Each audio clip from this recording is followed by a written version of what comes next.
Grave incidente stamane poco dopo le 7:30 in via Cavin di Sala a Mirano all'intersezione con via Babato. Un trentenne del posto a bordo della sua auto ha tamponato un'altra vettura con a bordo una cinquantenne ferma allo stop. Un colpo talmente forte che l'auto guidata dal trentenne è finita contro un palo della luce. Sulla vicenda però sono da chiarire alcuni aspetti. Poco dopo lo scontro, infatti, il ragazzo è fuggito a piedi e 500 metri dopo, nel comune di Santa Maria di Sala, è stato investito da un autocarro.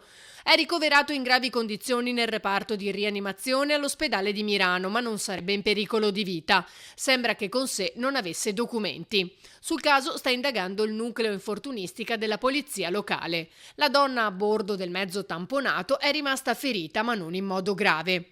Un altro incidente è avvenuto nel primo pomeriggio alle porte di Caorle, lungo la Jesolana. Secondo una prima ricostruzione dei carabinieri di Portogruaro intervenuti sul posto, un furgone con 3 persone a bordo stava percorrendo la strada nel tratto che da La Salute porta verso Sindacale.